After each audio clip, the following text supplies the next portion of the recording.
Hello. हाँ जी, good morning. देखिए, आज हम बात करेंगे इसके लेक्चर 2 में। तो लेक्चर 2 में आज हम यहाँ तक कर चुके थे। इसके आगे ज़रा देखिए, क्या बताएंगे कि अवतल दर्पण के उपयोग क्या क्या होता है ना। तो अवतल दर्पण के अगर उपयोग की बात करें, है ना, तो इसमें क्या क्या बताएंगे, तो ज़रा देखिए।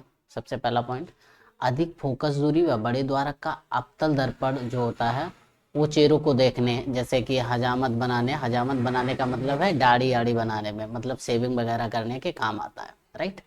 नंबर दूसरा था, छोटे अवतल दर्पण द्वारा प्रकाश किरणों को परावर्तित करके डॉक्टर जो होते हैं आँख, नाक, कान, दांत, गले आदि का निरीक्षण करता है। मतलब जो छोटे अवतल दर्पण होते हैं उनको डॉक्टर यूज करते हैं क्या देखने के लिए, आँख, नाक, कान, दांत, गला आदि। तीसरा आता है, टेबल लैंपों के शेडो में अवतल दर्पण का उपयोग किया जाता है। चौथा आता है, रेल इंजनों के, मोटर कारों, स्टीमरों और सच लाइट के लैंपों को अवतल दर्पण के फोकस पर रखकर समांतर किरण पुंज प्राप्त किया जाता है। मतलब इनमें भी क्या किया जाता है, अवतल दर्पण का उपयोग किया जाता है। अब बात आती है कि उत्तल दर्पण के क्या क्या उपयोग है, तो जरा देखिए उत्तल दर्पण में देख लेते हैं। तो उत्तल दर्पण में हम बताएंगे, जो उत्तल दर्पण होते हैं उनके उपयोग। उत्तल दर्पण क्या होता है, अभिसारी होता है। अभिसारी मतलब ये किरणों को फैलाता है। कहने का मतलब है बाजारों व गलियों में जो लैंप लगे होते हैं उनमें अवतल दर्पण होता है। मतलब बाजार, गली, इस सब में जो लेंस दर्पण लगा होगा उत्तल दर्पण होगा। दूसरा, ट्रक, बसों और मोटर कारों में ड्राइवर की सीट के पास जो उत्तल दर्पण लगा होता है, ठीक है, पीछे देखने के लिए। ओके। अब इसके बाद बात आती है कि दर्पण को अगर आपसे कहा जाए, हमने क्या बताया अभी तक, तो दर्पण के उपयोग बताए, है ना। इसके बाद बताएंगे कि दर्पण की पहचान कैसे कर सकते हैं। ओके, तो ये जरा आप याद रखिएगा। दर्पण को पहचानने के लिए, जैसे कि स्पर्श करके होता है, तो स्पर्श करके अगर पहचानने की बात की जाए तो इस विधि से छोटी वक्रता त्रिज्या वाले दर्पणों को पहचाना जा सकता है ना। इसे दर्पण के ऊपर रखते हैं, यदि छड़ दर्पण को सभी जगह स्पर्श करे, अगर जैसे कि ये कोई छड़ है, जैसे कि ये कोई क्या है, ये आपकी छड़ है ना, और छड़ जो है वो दर्पण को हर जगह स्पर्श अगर करती है, ये आपका दर्पण है, दर्पण के हर जगह पे टच में है ना, हर जगह अगर स्पर्श करती है तो आपका समतल दर्पण होता है, राइट। अगर बीच में टच करे, ये बीच में कर रही है, किनारों पे नहीं कर रही है, तो कैसा होता है, उत्तल दर्पण होता है। और अगर किनारों पर करे, और अगर जैसे कि ये फिगर में बताया गया, यहाँ पे किनारों पे किया है, यहाँ पर भी किया, तो कैसा है, अवतल दर्पण होता है। तो क्या बताया कि जब स्पर्श करके बात की जाए तो अवतल दर्पण को किसी छड़ पे रखता है ना।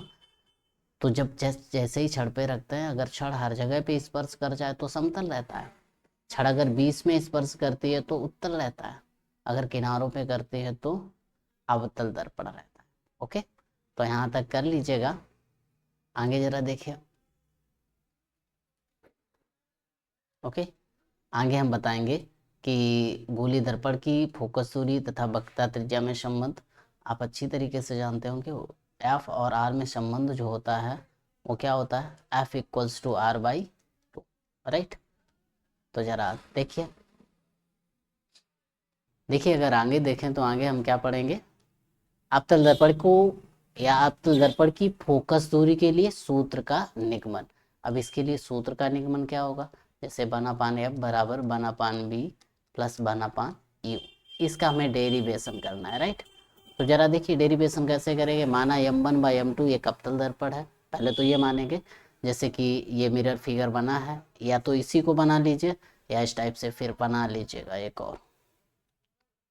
तो जरा देखिए, जैसे कि ये रहा, ओके।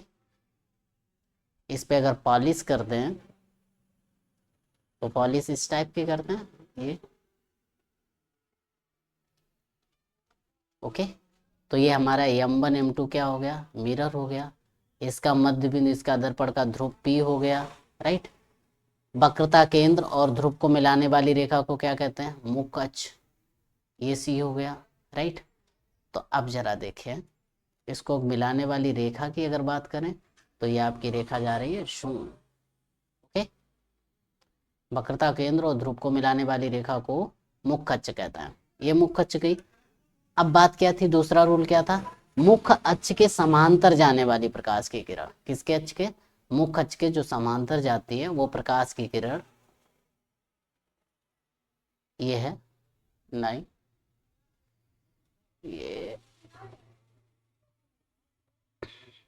देखिए, मुख्य अक्ष के समांतर जाने वाली प्रकाश की किरण, ये समांतर है। अपवर्तन या परावर्तन के पश्चात मुख्य फोकस से होकर गुजरती है, तो मुख्य फोकस से होकर गुजर गई। जो दूसरी किरण है वो वक्रता केंद्र से होकर जाती है और फिर पुनः उसी माध्यम में वापस, मतलब उसी रास्ते से वापस लौट आती है। तो जरा बात करें तो ये प्रकाश किरण ऐसे जा रही थी, अपवर्तन के बाद ऐसे गुजर गई, लेकिन ये प्रकाश की किरण ऐसे गई, ऐसे जाने के बाद ऐसे वापस भी वो आई, है ना, वापस निकल आई। ये जो पॉइंट है ना, इसे, है ना, इसे दिया हमने नाम ए, इसे दिया बी। जो ये पॉइंट है ना, ये बी का प्रतिबिंब हुआ, मतलब बी डेस। इसी के समांतर रेखा जो खींची वो क्या बन गया, ए डेस, राइट। अब बात आती है कि वस्तु तक की दूरी को हम लोग बोलते हैं यू। ये क्या होगी, ये दूरी होगी यू, राइट। और प्रतिबिंब तक की दूरी को क्या बोलते हैं, वी। और फोकस तक की दूरी को, यहां तक की दूरी को एफ बोलते हैं, क्या बोलते हैं, एफ। ये पॉइंट ए एफ कर देते हैं, ठीक है। और सेंटर तक की दूरी को, मतलब वक्रता केंद्र तक की दूरी को बोलते हैं 2f या फिर r, राइट। तो इतना लिख लीजिएगा, इसके बाद आगे बढ़ता है। पहले फिगर हो जाए, फिगर होने के बाद जरा अगर हम अब बात करें तो जरा बताइए, जो ये ट्रायंगल है कौन सा, ये वाला, ये वाला, जरा देखिए, ये जो ट्रायंगल है ये वाला, राइट। अगर हम इसकी बात करें, इतने की, और किधर बात कर लें, इसकी, राइट, नहीं, इसकी बात कर लें,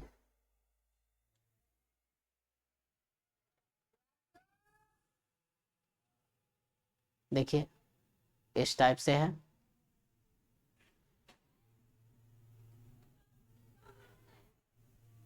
ओके।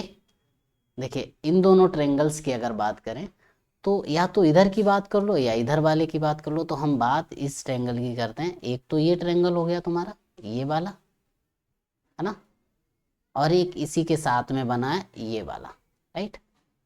तो क्या लिखेंगे, in triangle A B C व ट्रायंगल ए डेस बी डेस सी, ये दोनों त्रिभुज कैसे हैं, ये दोनों त्रिभुज समरूप हैं। कैसे हैं, समरूप त्रिभुज हैं। समरूप कैसे हैं, जरा देखिएगा, ये दोनों वर्टिकली एंगल हो जाएंगे, बराबर हो जाएंगे, ये 90 होगा और ये भी 90 हो जाएगा, तो ये एंगल होगा, ये भी एंगल हो जाएगा, कैसे, अल्टरनेट एंगल हो जाएंगे। तो एंगल एंगल समरूपता से ये दोनों त्रिभुज कैसे होंगे, समरूप हो जाएंगे।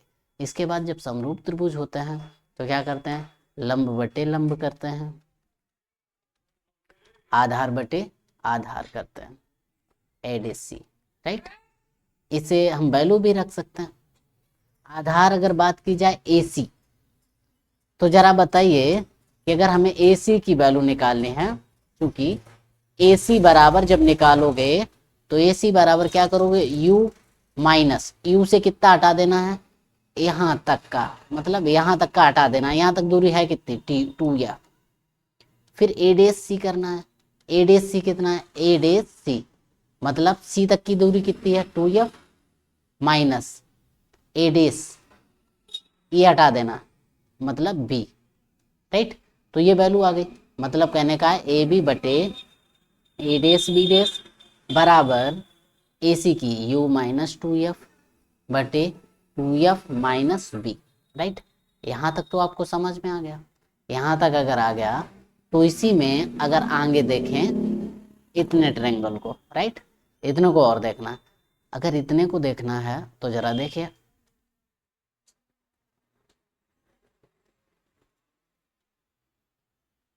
In triangle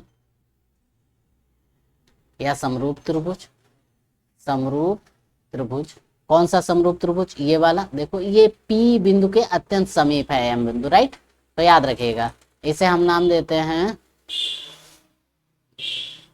N, NMF, NMF व F B dash A dash या F A dash B dash, right. जहां P बिंदु नहीं M बिंदु P के अत्यंत समीप है। कैसा है? अत्यंत समीप है। अगर P बिंदु M बिंदु P के अत्यंत समीप है तो जरा बताइए, अगर समरूप त्रिभुज है, अब समरूप त्रिभुज है तो क्या बताएंगे? लंब बटे लंब, मतलब MN बटे A डेश B डेश बराबर ये PF बटे F A dash, F A dash. अब वैल्यू हमें रखनी है। जरा बताना, यहाँ से अगर हम F A डेश निकालें, F A डेश यहाँ से यहाँ तक की दूरी है V से कितना घटा दें? F, तो F A डेश आ जाएगा। चलिए वैल्यू रखते हैं। अब जरा बताना, MN जितनी लंबाई ये है उतनी लंबाई AB की होगी। कहने का मतलब है MN बराबर AB होगा। क्या लिखेंगे? देखिए,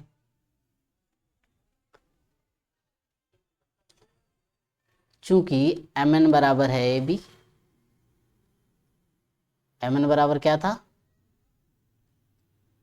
AB, और PF बराबर क्या निकला? ना F A डेश बराबर क्या निकला? B माइनस F, और PF कितना था? F, right. तो वैल्यू रख दीजिएगा। जैसे ही वैल्यू रखेंगे क्या आएगा? MN बटे MN की वैल्यू रख दीजिए।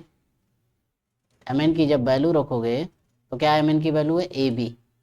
AB बटे A डेश B डेश बराबर PA डेश कितना है?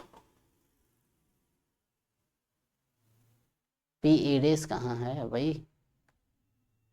PF है। ये क्या है? PF की वैल्यू है B माइनस F बटे F A डेश। कहाँ सो रहे हो भाई? PF की वैल्यू F है। जरा देख लीजिए एक बार, PF की वैल्यू कितनी है? PF, F है F A dash B minus F है। ओके, F PF डेश की या F A डेश की,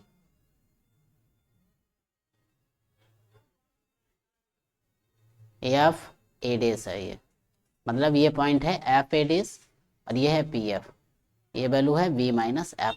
अब जरा बताना, ये सभी कैसी होते हैं? निगेटिव हैं। कैसी हैं? ऋणात्मक। अब अगर सभी ऋणात्मक होती हैं, समीकरण 1 व 2 से, तो सभी में माइनस लगाओगे वो कट जाएगा, है ना। तो क्या लिखेंगे? समीकरण 2, समीकरण 1 व 2 से वैल्यू रख दीजिए। U माइनस 2F बटे 2F माइनस B बराबर F बटे V माइनस F। कितना आएगा? तेरे गुणा करो। जैसे ही गुणा करोगे क्या आएगा? U minus 2F into B minus F बराबर F into 2F minus V, right. फिर आगे देखिए क्या करेंगे? आप गुणा, मल्टीपल कीजिए। क्या आएगा? UB minus UF minus 2FB minus minus plus 2F square बराबर 2F स्क्वायर माइनस का FB। इससे ये खत्म हो जाएगा। 2FB आप इधर ले आइए तो क्या बनेगा? UB माइनस UF बराबर 2FB। ये UV minus UF minus 2FB plus 2F square. Okay, क्या हो जाएगा? ये 2FB माइनस का FB, राइट। अगर इतना आ रहा है तो जरा बताना, UB माइनस UF बराबर 2FB 2FB से FB गया, कितना बचेगा FB।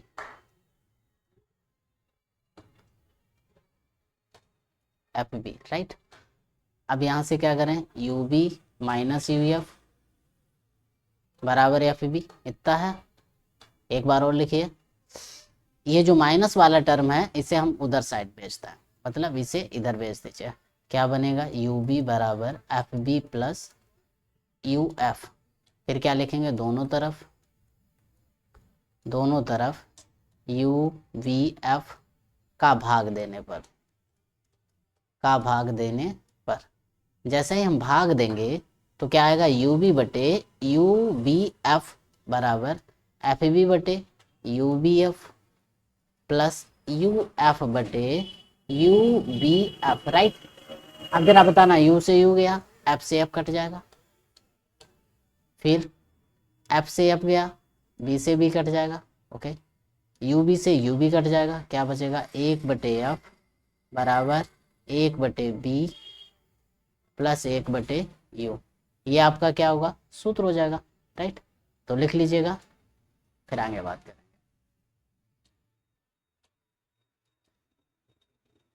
राइट, UB अब में आपका यही रिलेशन होगा, लिख लीजिएगा।